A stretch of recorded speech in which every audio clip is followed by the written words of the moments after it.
Okay. तो hello बच्चों, बेटा आज हम वेव ऑप्टिक्स में आगे कंटिन्यू कर रहे हैं। हाँ, पिछले लेक्चर में हमने क्या पढ़ा था? हमने पढ़ा था वेव फ्रंट।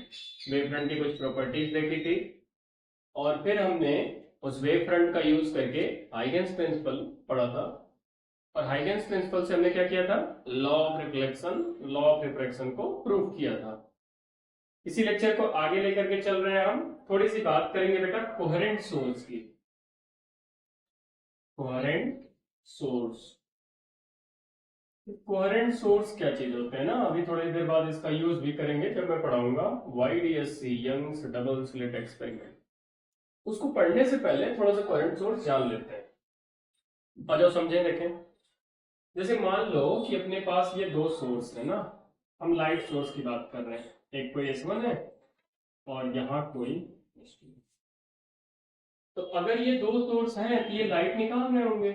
इससे कैसे लाइट निकलेगी? मैं मान लेता हूँ Y1 बराबर में A1 sin omega t minus k x. ये लाइट की इक्वेशन ना, क्योंकि लाइट एक वेव है और वेव की equation omega t minus k x से लिखी है। और यहां से जो वेव निकलेगी उसको कैसे लिखेंगे? A2 sine omega t minus के। इसका एम्पलीट्यूड A2 है, इसका A1। और मैंने कहता हूँ इसे जनरल कर लेते हैं ना, ओमेगा 1 K1 और ओमेगा 2 K2। हमने दोनों सोर्स की फ्रीक्वेंसी अलग कर ली, और अगर फ्रीक्वेंसी अलग होगी तो के अलग होगा, क्योंकि ओमेगा और के रिलेटेड होते हैं ना। आपने वेव में पढ़ा होगा, मैं नीचे लिखता हूं कि v बराबर में होता है ओमेगा बाई के।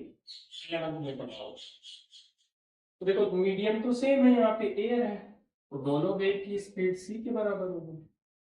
अगर ओमेगा अलग करोगे तो के को अलग करना पड़ेगा ताकि रेशियो सेम आ जाए। अब होगा क्या कि इससे वेव निकल रही है, इससे वेव निकल रही है, तो सपोज करो कि ये वेव जाकर के किसी एक पॉइंट पे सुपर इम्पोज कर रही है। मान लो कोई पॉइंट P है, तो एक वेव यहां से गई होगी बेटा, यस, एक वेव यहां से गई होगी। दोनों वेव जाकर के इस पॉइंट P पे सुपर इम्पोज। मैं मान लेता हूं कि S1 से यहां से इसकी दूरी x1 है और यहां से इसकी दूरी x2। तो देखो जब वेव चल करके यहां पहुंची होगी ना P पॉइंट पे, तो P पॉइंट पे ये वेव की इक्वेशन कैसी हो जाएगी? आ जाओ लिखें।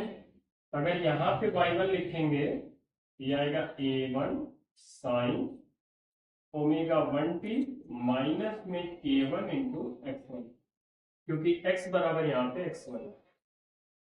और अगर यहाँ पे y2 लिखेंगे तो क्या आएगा? जैसे आ जाएगा A2 sine omega 2t minus K2 x2 ना। कुछ नहीं किया, वेव की इक्वेशन में x की जगह x1 फिक्स कर दिया और वेव की इक्वेशन में x की जगह x2 फिक्स कर, क्योंकि ये वाली वेव यहाँ से यहाँ x2 दूरी चल के गई है और ये वाली वेव यहाँ से यहाँ x1 दूरी चल के गई है, इसीलिए x1 x2। तो देखो जब आपने पढ़ा होगा 11th में बेटा कि जब वेव की इक्वेशन में x को फिक्स कर देते हैं तो फिर ये वेव की इक्वेशन नहीं होती, फिर ये SHM बन जाता है। और ये भी SHM बन गया। यानी जब वेव चल करके P पॉइंट पे सुपर इम्पोज की, इस पॉइंट पे दो SHM पहुंचे, एक ये SHM है, एक ये SHM है। और एक SHM का ये फेज है, ये इसका फेज है फाइबर, और ये इसका फेज है, इसको बोलेंगे फाइव। अगर फाइवन की वैल्यू देखेंगे कितना है बेटा? फाइवन है omega 1t minus K1 x1, और फाइव टू कितना है? Omega 2t minus K2 x2 ना। हम करंट सोर्स पढ़ रहे हैं, हमने दो सोर्स लेकर के किसी एक पॉइंट P पे दो SHM की इक्वेशन लिखी और उनके बीच में फेज निकाली। ये फेज है दोनों का इस पॉइंट पे। जरा फेज डिफरेंस निकालते हैं, डेल्टा फाइव। तो ये आएगा five two difference five one है, ये डिफरेंस है ना, माइनस भी कह सकते हैं, ज्यादा माइनस कम। तो अगर डेल्टा फाइव निकाले तो कितना आएगा मेरे प्यारे बच्चों? जिसको जिससे घटा दो, omega two minus omega one, ये आ जाएगा डेल्टा फाइव बराबर इंटू में पी। और दिस माइनस दिस करेंगे तो केवल x1 पहले आ जाएगा, तो यहाँ पे आ जाएगा अपने पास प्लस में K1 x1 माइनस के टू एच टू। मतलब जब वेव चल करके S1 से P पे पहुंची और S2 से P पे पहुंची, तो P पॉइंट पे दोनों वेव के बीच में फेज डिफरेंस इतना था। This is the delta. अब बात है कि सर आप पढ़ा रहे हो कोहेरेंट सोर्स। कोहेरेंट सोर्स बेटा ऐसे सोर्स होते हैं जिनके बीच का जो फेज डिफरेंस होता है किसी पर्टिकुलर लोकेशन पे, वो कांस्टेंट होता है, वो वेरिएबल नहीं होना चाहिए। मतलब टाइम बीतते जाए, पी पॉइंट पे दोनों वेव के बीच का अगर फेज कांस्टेंट है, तो मैं कहूंगा कि ये S1 और S2 कोहेरेंट सोर्स। टाइम के साथ वो चेंज होना, हाँ लोकेशन चेंज करो वो चेंज हो जाए, लेकिन जो भी चेंज होकर के आए वो कांस्टेंट बना रहे टाइम के साथ। टाइम के साथ वो बदलना नहीं चाहिए। ऐसे सोर्सेस को बोलते हैं अपन कोहेरेंट सोर्स। यानी अगर डिफिनेशन लिखे तो क्या लिखेंगे कि the sources in which phase difference is constant, phase difference is constant at a particular location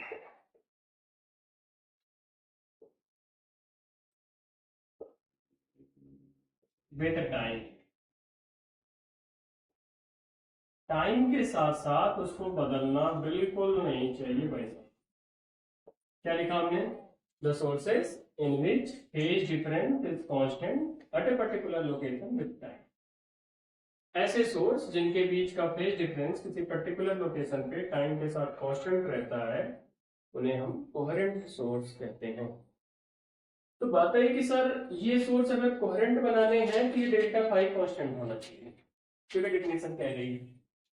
अब डेल्टा फाई को अगर देखें तो इसमें टाइम आ रहा है, और टाइम तो वेरी कर रहा होगा किसी पॉइंट पे, क्योंकि अगर मैंने पॉइंट भी फिक्स कर दिया तो x1 फिक्स हो जाएगा, x2 फिक्स हो जाएगा, x1 x2 फिक्स है। सोर्स फिक्स कर दिया तो फ्रीक्वेंसी फिक्स है तो k फिक्स है, तो k1 k2 फिक्स हो जाएगा, ये पूरा टर्म फिक्स हो जाए। लेकिन ये टर्म ओमेगा 2 माइनस ओमेगा 1 ये तो फिक्स है, लेकिन टाइम के बदलने के कारण डेल्टा फाई बदलता जा रहा है। बट मेरी रिक्वायरमेंट है कि वो बदले ना, तो मैंने कहा यार अगर इसको कांस्टेंट करना है तो ये टर्म होना चाहिए जीरो। अगर मैं चाहता हूँ कि डेल्टा फाई हो जाए कांस्टेंट, इट्स इम्प्लाइज दैट ये टर्म जीरो हो, इसका मतलब होना चाहिए ओमेगा 1 बराबर ओमेगा 2। यानी अगर दो सोर्स कोहेरेंट होंगे तो उनकी फ्रीक्वेंसी कैसी होनी चाहिए? सेम। तभी तो ये टर्म कटेगा, नहीं तो कैसे कटेगा? अगर ये टर्म कट गया तो डेल्टा फाई कितना आ जाएगा भाई? डेल्टा फाई आ जाएगा अपने पास, देखो k1x1 minus k2x2, k1x1 minus. और मेरे प्यारे बच्चों, अगर ओमेगा 1 ओमेगा 2 बराबर ओमेगा नॉट आ गया, तो अगर यहाँ से देखें ओमेगा सेम कर दोगे दोनों का, तो दोनों का k भी सेम होगा, क्योंकि तो दोनों में c के बराबर है ना, लाइट की बात हो गई। यानी मैं कह सकता हूँ कि अगर ऐसा हुआ तो इट्स इम्प्लाइज दैट k1 बराबर k2 बराबर k2। तो डेटा टाइम कितना आ जाएगा? ये आ जाएगा k x1 minus, this is the path difference, दोनों के पाथ में अंतर। तो डेल्टा फाई जो आ जाएगा ये आएगा k इंटू डेल्टा ना। और अगर ध्यान से देखें तो ये फेज डिफरेंस कांस्टेंट है, क्योंकि k कांस्टेंट है।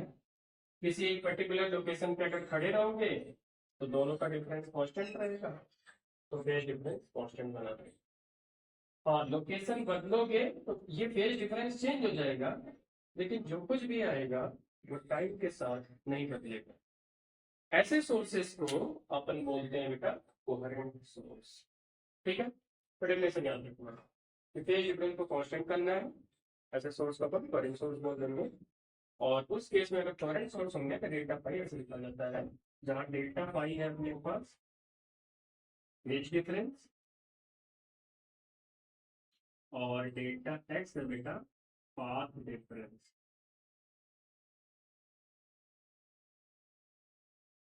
बिटवीन वेव, और के है 2 पाई/λ,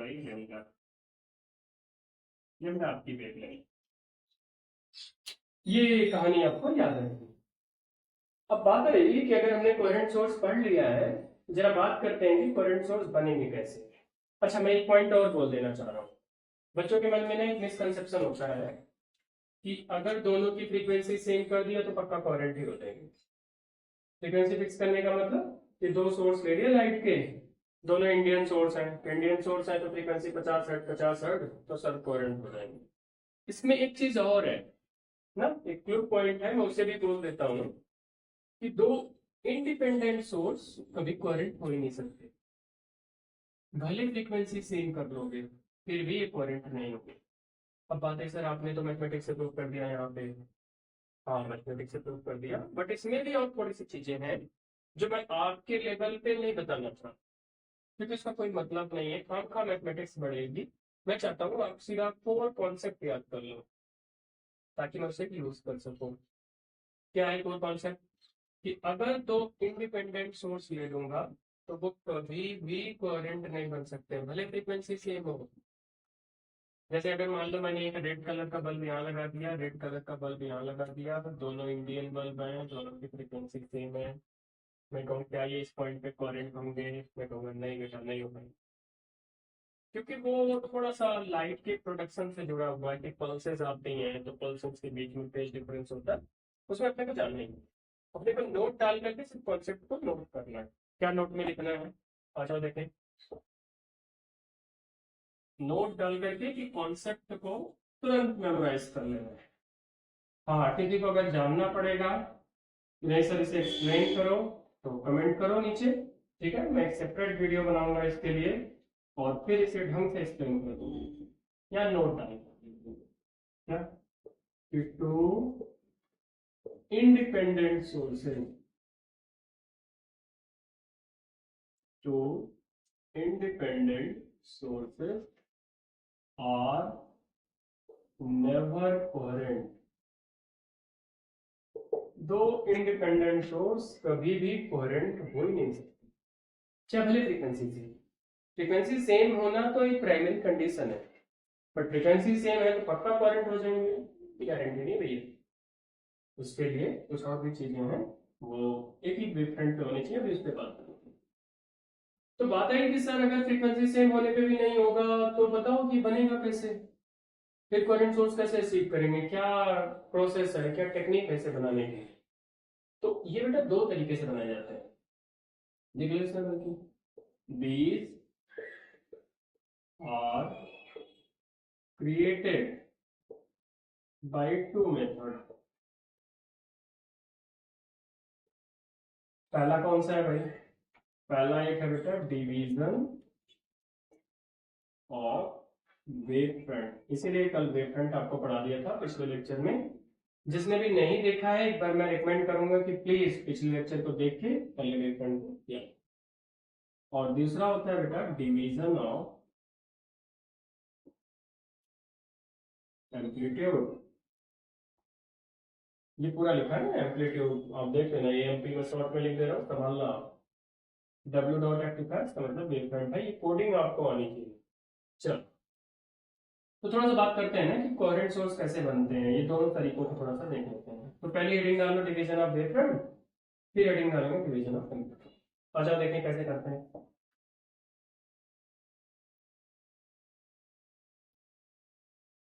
पहली हेडिंग है division of wave front.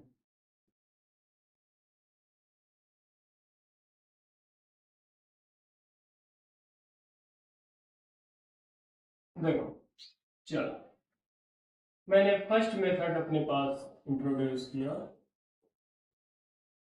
Division of wave front. Wave front को बांट करके कैसे? जैसे मान लो कि ये कोई सोर्स है, लाइट का सोर्स है, तो लाइट इससे निकलेगी, पॉइंट सोर्स है तो कैसा वेव फ्रंट बनाएगा? इस पर ऐसे वेव फ्रंट बना रहा होगा ना, लाइट ऐसे वेव फ्रंट बनाती है, प्रोपोगेट कर देती है। मान लो कि यहाँ कोई स्क्रीन है, मैं उस पे देखना चाह रहा हूँ, तो एक कोई पॉइंट लेकर के चेक करना चाह रहा हूँ फेज डिफरेंस कितना है। तो मैंने क्या किया, मैंने यहाँ पे अपने पास एक पॉइंट ले लिया P। अब मुझे दो सोर्स चाहिए, तभी तो मैं डिफरेंस की बात करूंगा। हम एक काम करते हैं, यहाँ पे एक दीवार लगा, बस पतले से दीवार बिल्कुल यहाँ पे पड़ी है, और इस दीवार में दो बिल्कुल माइन्यूट से अपने पास होल होती है। यहाँ एक पूरी दीवार है बेटा, ऐसे उसमें एक होल बना दीजिए, चाहे स्लिट बना दो चाहे छोटा सा होल बना दो, जैसे करने को। अब बात आई क्या कि ये जो दोनों अपने पास होल बनाए ना, दिस और दिस, देखो ये एक ही वेव फ्रंट पे है, ये वाले वेव फ्रंट पे। और अगर एक ही वेव फ्रंट पे है तो जितना वेव इस वाले पॉइंट का होगा वही इतना। तो जब वेव यहां से चल करके जाएगी इस पॉइंट पे, दिस पॉइंट पे अपने पास वेव चल करके गई, तो इनिशियली जितना इसका फेज होगा उतना इसका भी फेज होगा। ये फेज जब डिफरेंस निकालेंगे, तो जो अगर इसका फेज मान लो यहाँ पे फाई है, इसमें भी फाई रहा होगा, इसमें भी फाई रहा होगा, तो पहले से कोई फेज अपने पास डिफरेंस नहीं है, क्योंकि फाई माइनस फाई करेंगे परफेक्टली। जो कुछ भी यहाँ पे फेज डिफरेंस आएगा दोनों को पाथ के कारण आएगा, बाकी और किसी तरीके से नहीं। इसी को बोलते हैं division of wave front. Wave front को बांट देती है। नहीं तो होता क्या है कि अगर इसे इंडिपेंडेंट ले लोगे, इसका कुछ इनिशियल फेज होगा, इसका कुछ इनिशियल फेज होगा, और जब उसे यहाँ पे घटाओगे तो वो कटता नहीं है, वो वेरिएबल आता है। इसमें क्या होगा कि जब इसका फेज बदलेगा तो पूरे वेवफ्रंट का फेज बदलेगा, इसका भी बदला, इसका भी बदला, और उतना ही बदला जितना इसका बदला, ना इसका बदला, डिफरेंस करके जीरो। तो यहाँ पे डेल्टा फाई कांस्टेंट रहेगा, जो भी मिले।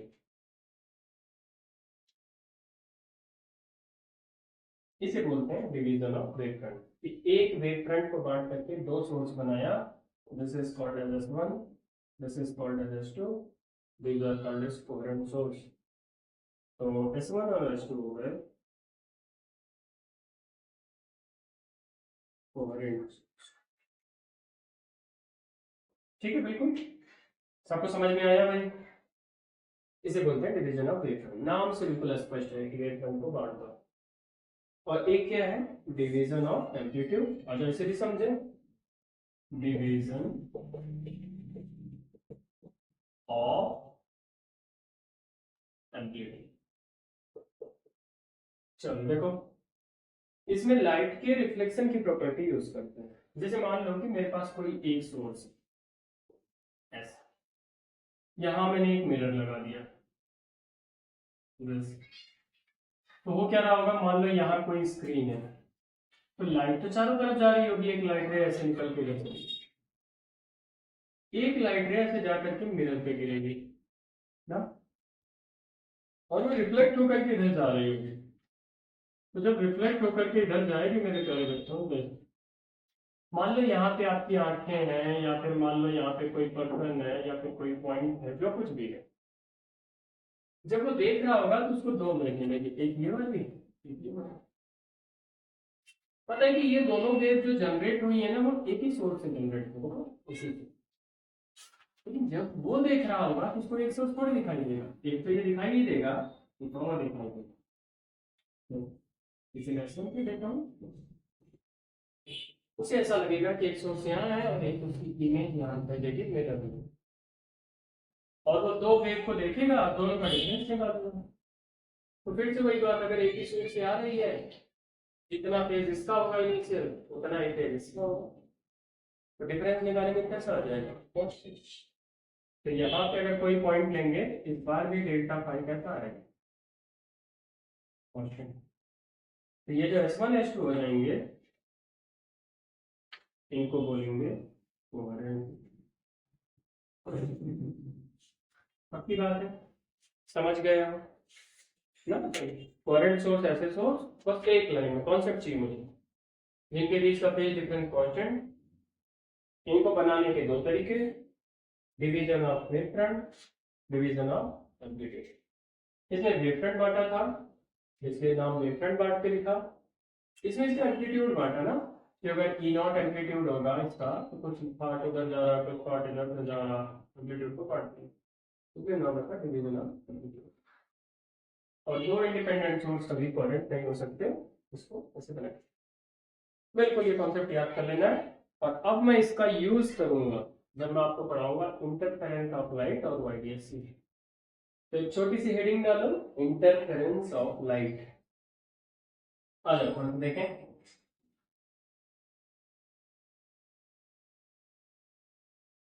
इंटरफेरेंस ऑफ लाइट, सब लोग हेडिंग डाले भाई। नोट हर कोई बनाएगा, नोट डाउन करना बहुत जरूरी है, ठीक है। और अगर कोई डाउट होगा तो कमेंट में लिखना होता है, कोई भी डाउट, कोई चैप्टर हो मान लो आपको ना समझ में आ रहा हो, उसमें कुछ प्रॉब्लम हो, आपको कोई फंडामेंटल कॉन्सेप्ट समझ में नहीं आ रहा, आप चैप्टर का नाम लिखो जो भी चैप्टर आपको नहीं समझ में आ रहा, फिर मैं उसके वीडियो दूंगा। आ जाओ। तो मैं बात करना चाह रहा हूँ इंटरफेरेंस ऑफ लाइट, लाइट के इंटरफेरेंस है ना।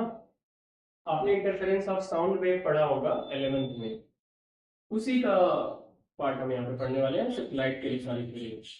देखो देखो इंटरफेरेंस कुछ है नहीं, दो वेव का सुपरपोजिशन है। ऐसे दो सोर्स लेंगे, उनसे दो वेव यहाँ जाकर के सुपर इम्पोज करेंगी तो कुछ रिजल्टेंट इंटेंसिटी बनेगी, इसी प्रोसेस को बोलते हैं इंटरफेरेंस। और अगर इंटरफेरेंस कराना है तो सोर्सेस कैसे होने चाहिए, कोहेरेंट। मतलब दो कोहेरेंट सोर्सेस से जब लाइट रे निकल करके किसी पॉइंट पे सुपर इम्पोज करती हैं तो ये जो पूरा प्रोसेस है इसी को बोलते हैं इंटरफेरेंस। चलो जो डेफिनेशन लिखो, it is the superposition of two waves coming from coherent source.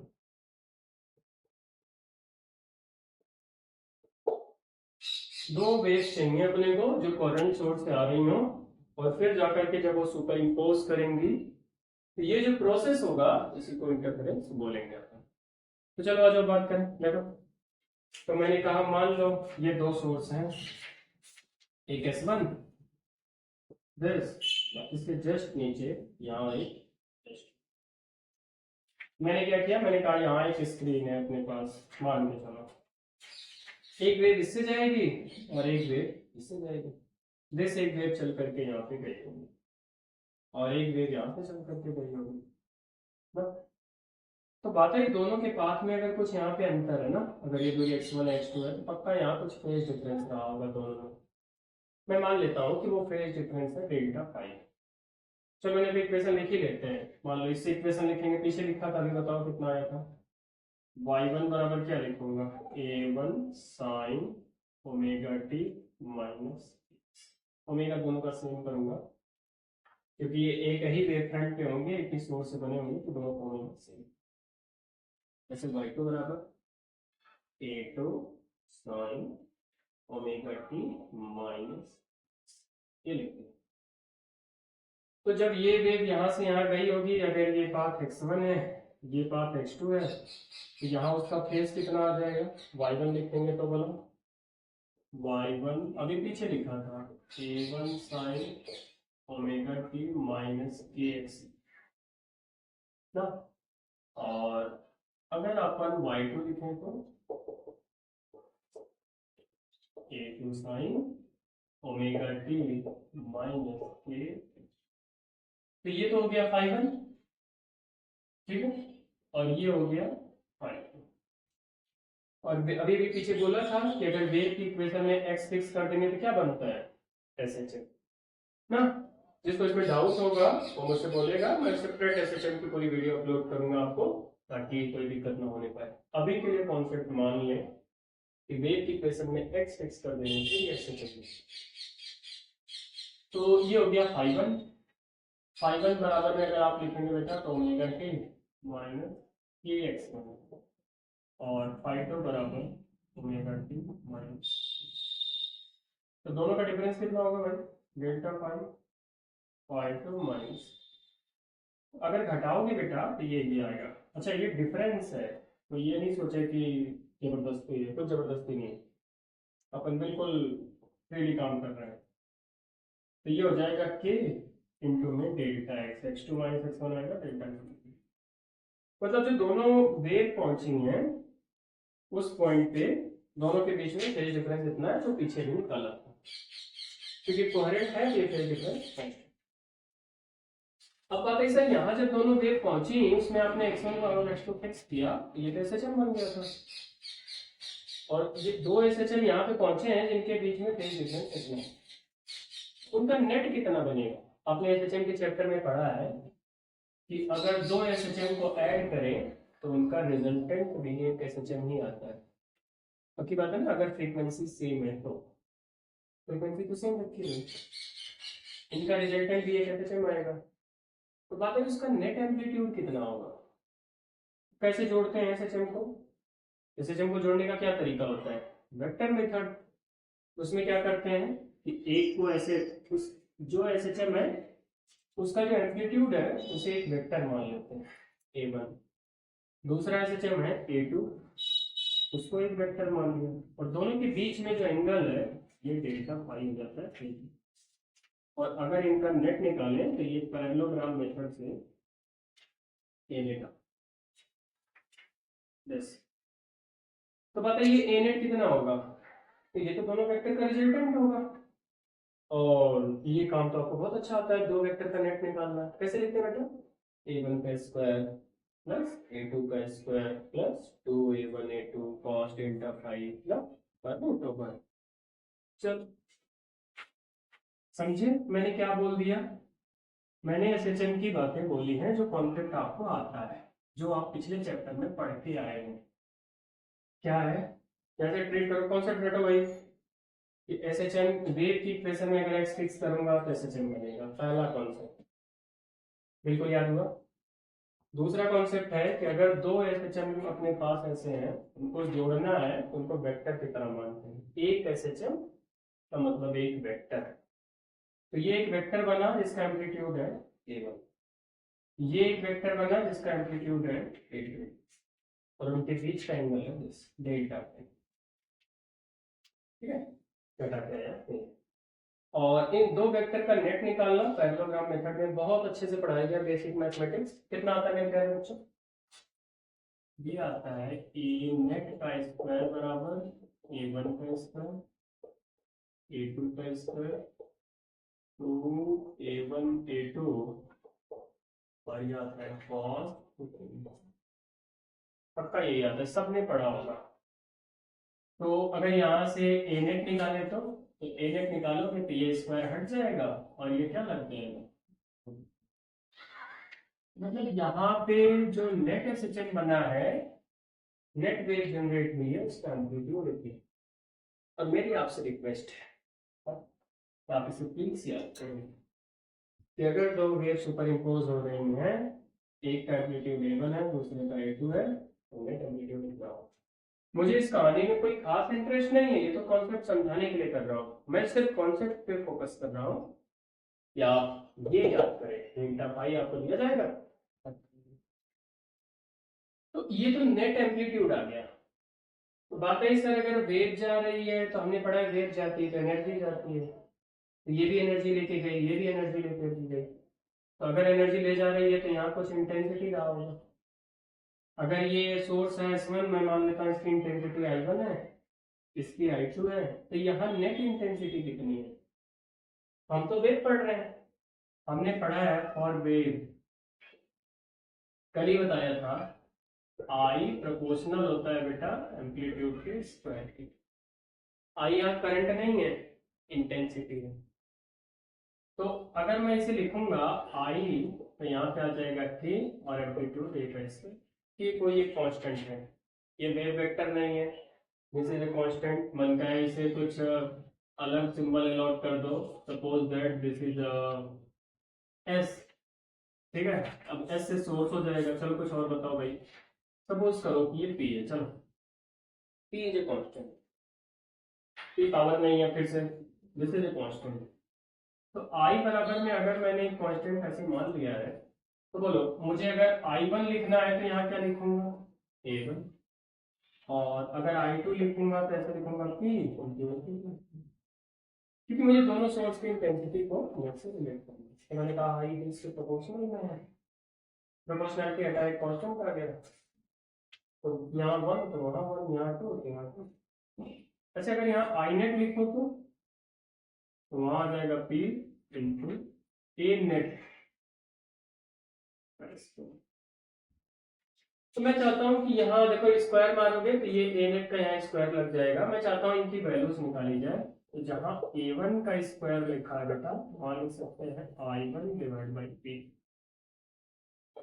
जहाँ A2 का स्क्वायर लिखा है I2 बाई P। और जहाँ I नेट का स्क्वायर है, सॉरी ए नेट का स्क्वायर है, वहां अपन लिख सकते हैं बेटा आई नेट, ऐसे लिख। तो मैं चाहता हूं ये पूरा डाटा उठा के यहाँ इंसर्ट कर। ए नेट का स्क्वायर को क्या लिखूंगे, I net by P, I net by P. A1 के स्क्वायर को I1 by P plus I2 by P plus में बताइए यहाँ पे 2 लिख दिया, A1 आ गया तो A1 आ गया तो रूट लग जाएगा, यहाँ पे आएगा root over I1 by p, root over I2 by p cos t. मेरे पहले से कुछ कट रहा है ना, P P P root P फिर से P कट गया। तो आई नेट का फॉर्मूला आया I1 plus I2 two root I1 root I2 cos. Please इसे याद करो, एक फॉर्मूला ये याद कर लो और एक फॉर्मूला ये। इंटरफेरेंस कुछ नहीं है, दो लाइट वेव का सुपरपोजिशन है, करंट सोर्सेज होने चाहिए ताकि की वजह से इंटेंसिटी। इसका एक स्पेशल फॉर्मूला भी होता है क्या, कि अगर मैं कर दूं I1 बराबर I2 बराबर I0, एक स्पेशल केस के लिए ना, दिस इज केस। अगर I1 बराबर I2 बराबर I0 होगा क्या आएगा, I0 ये रूट I0 फिर से I0 हो गया। तो देखो क्या आएगा, मैं इसको मिटा रहा हूं।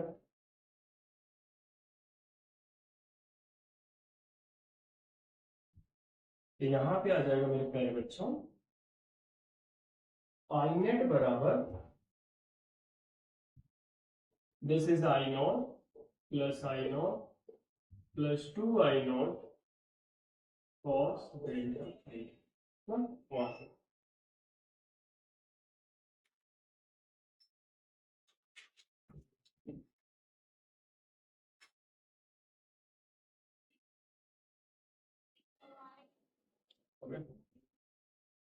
तो बेटा हमने देखा ना कि आई नेट बराबर जैसे, अब इसका ना एक स्पेशल केस होता है। क्या स्पेशल केस है कि अगर I1 I2 को अपन बराबर ले लें, I0 को बराबर, जो दोनों सोर्स है उनकी इंटेंसिटी सेम रखें, तो क्या आएगा, चलो आ जाओ देखें। तो देखो आई नेट बराबर यहाँ पे आएगा I0 2I0 इंटू में कॉस डेल्टा पाई ना, क्योंकि रूट I0 फिर से I0 होगा, जोड़ दो इसे। I0 बराबर 2I0 plus 2I0 cos delta, कितना I0 बच रहा है, दिस इज 2I0 कॉमन और ये आ जाएगा 1 प्लस कॉस डेल्टा पाई। कितना आया I0, दिस इज 2I0 1 प्लस कॉस डेल्टा पाई, एक कॉस हाफ एंगल का फॉर्मूला होता है, ये आएगा 1 plus 2 cos square delta pi by 2 minus 1 plus, कितना आया I0, this is 4I0 cos square delta pi by. ये स्पेशल है, दिस इज जनरल फॉर्मूला ये, लेकिन ये जो फॉर्मूला है ये स्पेशल है। क्यों स्पेशल है, क्योंकि I1 बराबर I2 बराबर I0। तो बस कॉन्सेप्ट याद करो, क्या कॉन्सेप्ट है भाई, कि दो वेव का अगर इंटरफेरेंस होगा कोहेरेंट सोर्स से आएंगी तो उनका नेट एम्पलीट्यूड का फॉर्मूला ये होता है, नेट इंटेंसिटी ऐसे लिखी जाती है। और अगर I1 बराबर I2 बराबर I0 है तो I नेट इतना। ठीक है बात। अब ये जो इंटरफेरेंस हो रहा है ना बेटा, इसके दो पार्ट होते हैं क्या? एक होता है कंस्ट्रक्टिव इंटरफेरेंस, एक होता है डिस्ट्रक्टिव इंटरफेरेंस। क्योंकि देखो जो नेट इंटेंसिटी और नेट एम्पलीट्यूड है ना, वो कॉस डेल्टा फाई की वैल्यू पर डिपेंड है। यहाँ पे डेल्टा फाई चेंज करोगे तो आई नेट चेंज हो जाएगा। और डेल्टा फाई चेंज कैसे होगा? क्योंकि डेल्टा फाई पार्ट डिफरेंस पर डिपेंड है। स्पेस में अगर लोकेशन चेंज करोगे तो x1 x2 डिफरेंट आएंगे। तो हर पॉइंट के लिए x1 x2 अगर डिफरेंट है तो डेल्टा पाई हर पॉइंट पे डिफरेंट आएगा। और हर पॉइंट पे अगर डेल्टा पाई अलग आएगा, कॉस की वैल्यू अलग होगी। और अगर कॉस अलग होगा तो आई नेट अलग होगा। इसका मतलब अगर दो सोर्स मैंने ले लिए, जैसे दो सोर्स, एक यहाँ S1 एक यहाँ S2, और अगर मैंने ये एक स्क्रीन ले ली तो इस स्क्रीन के हर पॉइंट पे पाथ डिफरेंस अलग है तो फेज डिफरेंस अलग है, क्योंकि वेव ऐसे जा रही है ना बेटा। बस हर पॉइंट की दूरी अलग तो डिफरेंस अलग, तो हर पॉइंट पे इंटेंसिटी अलग है। तो कहीं पे इंटेंसिटी मैक्सिमम रही होगी क्योंकि कॉस कहीं पे मैक्सिमम हुआ होगा, और कहीं पे मिनिमम भी हो सकता है क्योंकि कॉस मिनिमम होगा तो मिनिमम हो जाएगी। जहां इंटेंसिटी मैक्सिमम उसे बोलते हैं कंस्ट्रक्टिव इंटरफेरेंस, और जहां मिनिमम होता है बेटा उसे बोलते हैं डिस्ट्रक्टिव इंटरफेरेंस। तो बल्कि नीचे लिख लो ना कि इट इज टू टाइप, जो इंटरफेरेंस होता है वो टू टाइप का होता है। नोट डाल करके इट इज या इंटरफेरेंस इज टू टाइप। कौन कौन से टाइप है भाई?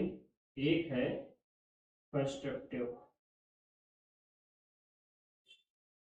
इंटरफेरेंस और दूसरा है डिस्ट्रक्टिव इंटरफेरेंस। कंस्ट्रक्टिव इंटरफेरेंस कौन सा होगा? जहां इंटेंसिटी मैक्सिमम होगी जिस लोकेशन। और डिस्ट्रक्टिव कौन सा होगा? जहां इंटेंसिटी मिनिमम हो जाएगी। तो जरा हेडिंग डाल के पढ़ लेते हैं ना कि कंस्ट्रक्टिव इंटरफेरेंस कहाँ कहाँ होगा, डिस्ट्रक्टिव कहाँ कहाँ होगा, और इनके लिए क्या कंडीशंस हैं। तो प्लीज हेडिंग डालें एक बार, कंस्ट्रक्टिव इंटरफेरेंस, और फिर कॉन्सेप्ट बनाते हैं और कॉन्सेप्ट को याद करेंगे, पहले समझेंगे डिटेल में। क्योंकि फिजिक्स ना फील का सब्जेक्ट है, उसमें आपको अगर कॉन्सेप्ट ढंग से समझ में आया, फील आई, तो मजा आएगा आपको। जल्दीबाजी का सब्जेक्ट नहीं है कि शॉर्ट ट्रिक बता दी फिर पता चला कभी फेल हो गई, परेशान हो रहे हैं, नहीं। थोड़ा पेशेंस रखो, आराम से पढ़ो, लेकिन एक बार पढ़ लो तो आपको कॉन्फिडेंस होना चाहिए कि मैं कर दूंगा। इसलिए आराम से बिल्कुल समझ के कोर कॉन्सेप्ट पे हिट करो। हेडिंग करो कंस्ट्रक्टिव इंटरफेरेंस।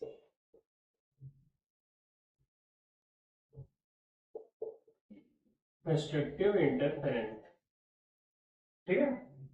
तो कंस्ट्रक्टिव इंटरफेरेंस होने के लिए क्या कंडीशन बताई मैंने कि इंटेंसिटी मैक्सिमम होनी चाहिए, और अगर इंटेंसिटी मैक्सिमम तो एम्पलीट्यूड भी मैक्सिमम होगा क्योंकि दोनों कॉस से चल रहे हैं।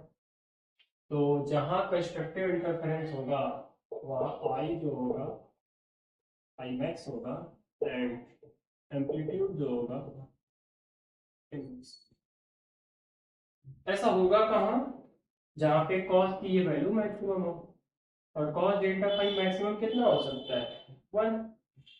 तो ऐसा होने के लिए आई आई मैक्स हो, ए मैक्स हो, it's implies that cos delta phi बराबर 1 होना चाहिए। बताइए कॉस डेल्टा फाई 1 कब होगा? जब डेल्टा फाई कितना हो, या तो 0 हो जाए, या तो 2 पाई हो, या तो 4 पाई हो, और तो सो ऑन। इसे अगर n के टर्म में लिखें तो डेल्टा फाई कितना होना चाहिए? 2n पाई। n बदलते जाओ डेटा फाई होगा तो क्या एन की अलाउड वैल्यूज क्या होंगी? एन बराबर 0 1 2 सो इन लोकेशन पे जहां पे डेल्टा पाई इतना होगा कंस्ट्रक्टिव इंटरफेरेंस होगा। और डेल्टा पाई अगर रिलेट करें क्योंकि सोर्सेस कोहेरेंट है तो डेल्टा पाई का भी फॉर्मूला बोला था, कितना आता है? के डेल्टा एक्स।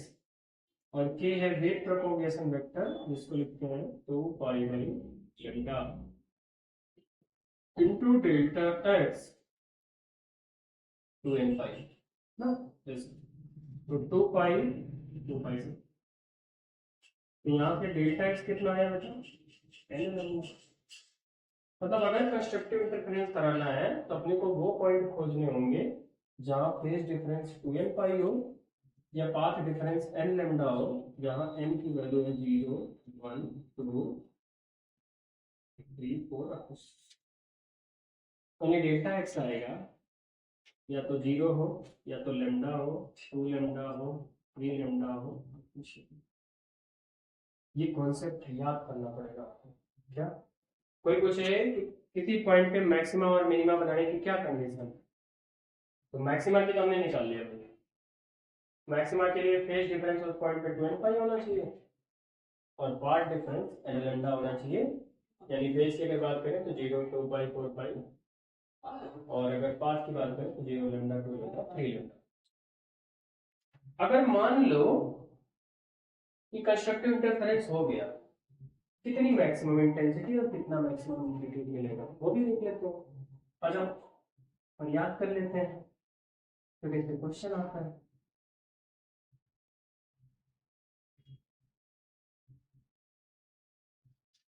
देखो तो बात आई, मान लो जिन पॉइंट पे हो रहा है कितना हो रहा है, तो आई नेट का क्या फॉर्मूला है? आई नेट का फॉर्मूला है भाई साहब I one plus I two plus two root I one root I two cos, याद करने के लिए बोला था इसे। और अगर मैक्सिमम करना है तो कॉस डेल्टा पाई वन, यानी आई मैक्स बराबर यहाँ आएगा I one plus I two plus root I one. और अगर ध्यान से देखें ना बेटा ये ऐसे लिखा हुआ है, देख आई मैक्स बराबर रूट आई वन का whole square plus root I two का होल स्क्वायर प्लस में टू रूट आई वन, वो कुछ दिखा तुमको? A square plus B square plus 2ab, यानी ये ऐसे लिखा हुआ है root I one plus root I two का होल। बिल्कुल इसे मेमोराइज कर लेना है, टाइम मैक्स ऐसे लिखा जाता है। और अगर इसमें स्पेशल केस लगा दे तो भाई आई वन बराबर आई टू बराबर root I naught two root I naught, तो आई मैक्स आएगा टू रूट आई नोट का होल स्क्वायर यानी 4 आई नोट। अगर दोनों की इंटेंसिटी बराबर है तो मैक्सिमम इंटेंसिटी कितना है? अच्छा मैक्सिमम एम्पलीट्यूड कितना आएगा? ए नेट का फॉर्मूला था रूट ओवर ए वन का square A two square two A one A two cos two. अगर cos डेल्टा पाई को 1 रख देंगे तो आएगा A square plus B square plus 2ab यानी a प्लस बी का whole square root over A one plus A two. A net या A max वो आ जाएगा ए वन प्लस, याद कर लेना अच्छे से। और वही स्पेशल केस अगर लगा दिया तो ए मैक्स बराबर टू। अगर प्यारे बच्चों बिल्कुल अच्छे से रख लो तो प्लीज क्या रखना है, कॉन्सेप्ट रखो। कंस्ट्रक्टिव इंटरफेरेंस का मतलब इंटेंसिटी मैक्सिमम एम्पलीट्यूड मैक्सिमम कहाँ कहाँ होगा, फेज डिफरेंस होना चाहिए 2n पाई 0 2 पाई 4 पाई। पार्ट डिफरेंस होना चाहिए n lambda, 0 lambda, 2 lambda, 3 lambda, सारे कॉन्सेप्ट रखने हैं। मैक्सिमम इंटेंसिटी कितनी होगी, root I one plus root I two whole square, और अगर दोनों बराबर है तो 4i। मैक्सिमम एम्पलीट्यूड कितना होगा, a1 प्लस a2, और अगर दोनों बराबर हैं तो 2a। इतने कॉन्सेप्ट अपने को ढंग से आने चाहिए, इसमें कोई भी उल्टी सीधी बात नहीं। इसका मैं खूब यूज करूंगा कि धूमधाम से क्वेश्चन कराने में, बिल्कुल रख लो। और थोड़ी सी बात कर लेते हैं ना डिस्ट्रक्टिव इंटरफेरेंस की। तो देखो हेडिंग डाल लो डिस्ट्रक्टिव इंटरफेरेंस। देखो मैं तो यहीं से जुगाड़ लगा लूंगा, तुम्हें नहीं लगाना भाई, तुम्हें प्रॉपर नोट करना है डिस्ट्रक्टिव। तो बात है डिस्ट्रक्टिव कहाँ होगा, जहां इंटेंसिटी मिनिमम हो और एम्पलीट्यूड मिनिमम हो। आई मैक्स की जगह मुझे क्या कर देना होगा, चलो मैं तो मिटा के काम कर लूंगा आई में, और ए मैक्स की जगह मुझे क्या कर देना पड़ेगा, ए में। तो मिनिमम कब होगा, इंटेंसिटी का फॉर्मूला कहाँ लिखा है दिस, जब ये मिनिमम हो। ये मिनिमम कितना हो सकता है, कोई ये नहीं कहेगा 0, मिनिमम -1 होता है, क्योंकि -1 में तो घट जाएगा और कम मिलेगा, 0 नहीं। इसको रख लेना है 1।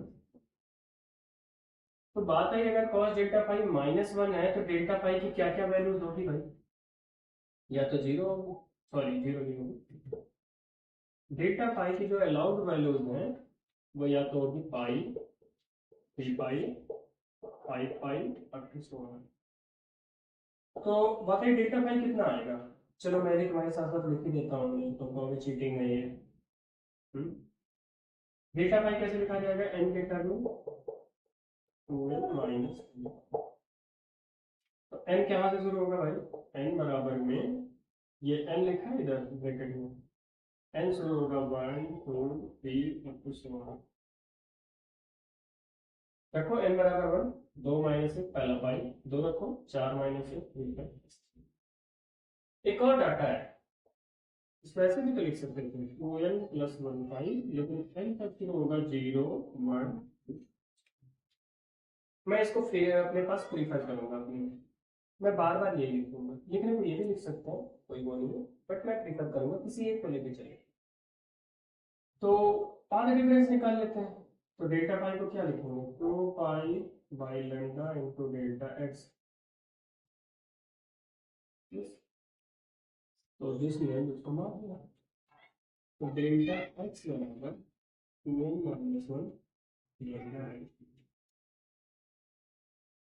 याद करना है एन कहाँ से शुरू हो रहा है भाई, 1 2 3। तो डेल्टा एक्स कितना आएगा भाई, अगर 1 रख दें, 2 माइनस 1 पहला आएगा lambda by 2, 3 lambda by 2, 5 lambda by 2।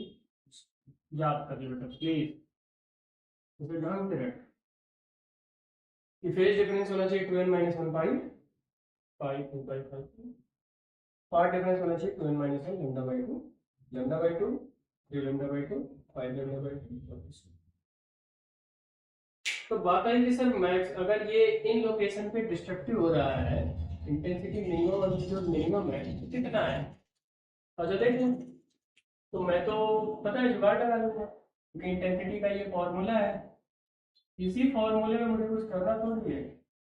Cos delta phi को अब कितना रखना है, माइनस, तो ये हो गया माइनस, ओके बात है ना, तुम नहीं करोगे भाई, तुम प्रॉपर लिखो, अगर यहाँ माइनस तो यहाँ क्या आ जाएगा भाई माइनस, और अगर ये माइनस है तो ये बन जाएगा a माइनस बी का।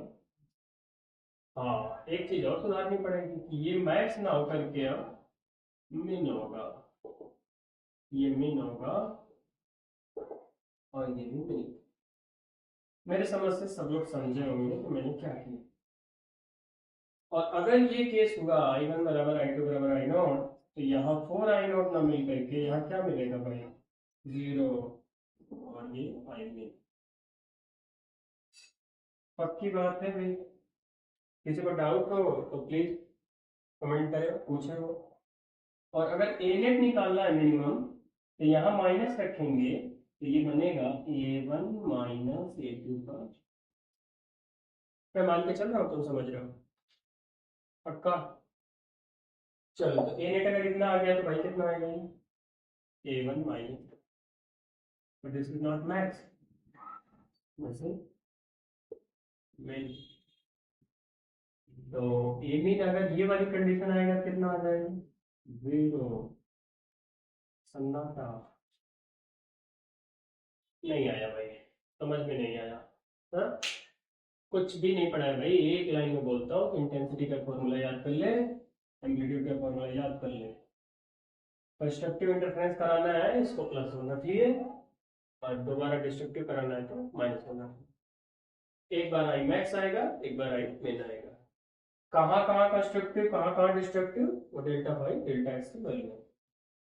बल्कि मैं तो आपके फायदे के लिए ना एक बक्सा बनाता हूँ, मैं बार बार बनाता हूँ ना बक्सा, ताकि वो बक्सा आपका काम कुछ आसान कर सके। आज एक बना ही देता हूँ, चलो चलो मेरी तरफ आ जाओ, बक्सा बनाना है अपने को सारे कॉन्सेप्ट का।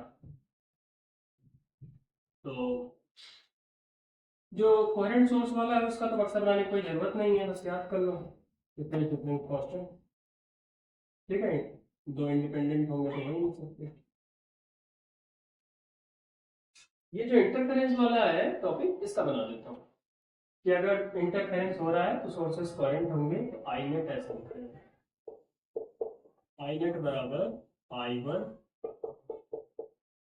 Plus I2 two root I1 root I2 cos A2, ठीक है। This is to A net कैसे लिखा जाता था, ए नेट बराबर उसमें रूट आता था, क्या था भाई, A1 का स्क्वायर प्लस में A2 का square to A1 A2 cos, सही बात है। और इसका एक स्पेशल केस था कि आई नेट बराबर 4I0 cos square delta five by two, ये तब था एक, ये तभी लगाना था, तो तेना आप नहीं कर देंगे, तीन फॉर्मूले ये बताया था। अब कंस्ट्रक्टिव इंटरफेरेंस की बात करते हैं, कंस्ट्रक्टिव। अच्छा, स्पेलिंग वगैरह कोई मिस्टेक होगी तो कोई मुझे ज्ञान नहीं देगा, हाँ मैं ऑलरेडी ज्ञान फैला रहा हूँ, स्पेलिंग का ज्ञान मुझे नहीं देना, कॉन्सेप्ट में कोई गलती नहीं होगी, क्यों, क्योंकि मैं केयर नहीं कर रहा, मैं सिर्फ कॉन्सेप्ट एक्सप्लेन कर रहा हूँ, सिर्फ कॉन्सेप्ट सही जाना। तो कंस्ट्रक्टिव इंटरफेरेंस में क्या आया था मेरे प्यारे बच्चों, वो आया था कि उस समय cos डेल्टा फाइव को 1 किया था, तो cos डेल्टा फाइव अगर 1 किया था तो डेल्टा फाइव कितना आया था, 2n5 ना, क्या क्या आया था भाई, 0, 2 पाई, 4 पाई, और पाथ डिफरेंस कितना आया था, डेल्टा एक्स बराबर वो आया था n लैम्डा, क्या था भाई साहब, या तो 0 लैम्डा 2 लैम्डा। मैक्सिमम इंटेंसिटी कितनी निकाली है, √I1 प्लस √I2 का होल स्क्वायर ना, और मैक्सिमम एम्पलीट्यूड कितना निकाला था, A1 प्लस, और एक केस पढ़ा है स्पेशल कि अगर I1 बराबर I2 बराबर I0, आई मैक्स था 4I0, ये मतलब I1 बराबर, ये तो कंस्ट्रक्टिव बनेगा सब, ये शॉर्ट नोट्स बना रहा हूँ मैं आपके बक्सा, ये कंस्ट्रक्टिव ऐसे डिस्ट्रक्टिव का भी लिख दो, चलो, ताकि एक जगह रहे तुम्हें ज्यादा परेशानी ना हो, मेरे जो जेई और नीट के बच्चे हैं उनको कोई तकलीफ ना होने पाए, मैं चाहता हूँ वो 100% स्कोर करें जेई मेंस में, तो नीट में 720 में से 720 लाए, उसके लिए जहां तक हो जाए वहां तक मेहनत नहीं कर लेता हूँ ना, अच्छा भी रहेगा, ताकि आपका काम आसान होगा तो और अच्छा काम होगा। डिस्ट्रक्टिव, डिस्ट्रक्टिव में क्या था भाई कि cos डेल्टा फाइव को -1 रखते थे, इंटेंसिटी मिनिमम, तो डेल्टा टाइम कितना आया था 2n माइनस, जहाँ पे n की वैल्यू कहाँ से थी 1 2 और 2, ठीक है। ये आया था पाई पाई पाई पाई और 2। पार्ट डिफरेंस कितना आया था 2n माइनस 1 लैम्डा बाई 2, ठीक है ना। कितना आया था ये lambda by 2 v lambda by 2 5 lambda by 2। I mean कितना आया था वो आया था रूट i1 माइनस में वी बाई 2 और ए मीन में क्या है बच्चों a1 माइनस, सही बात है। और एक स्पेशल केस आई मीन बराबर 0 if i1 i2। मैं चाहता हूं कि आप ये सारे फॉर्मूले याद करें, जितना भी यहाँ लिखा है। कल इसका धूमधाम से अगले लेक्चर में यूज करूंगा। अभी के लिए ये कॉन्सेप्ट आप रिकॉल करो, इसे ढंग से याद करो, इसका यूटिलाइजेशन करेंगे जब हम पढ़ेंगे YDFC। और इस पे कल अगले लेक्चर में ढेर सारे क्वेश्चन अपन करके देखेंगे, ठीक है ना। चलो, तो आज के लिए इतना ही, अपन नेक्स्ट लेक्चर में मिलते हैं। इन सारे कॉन्सेप्ट पे ढेर सारे क्वेश्चन करेंगे। Okay, bye bye.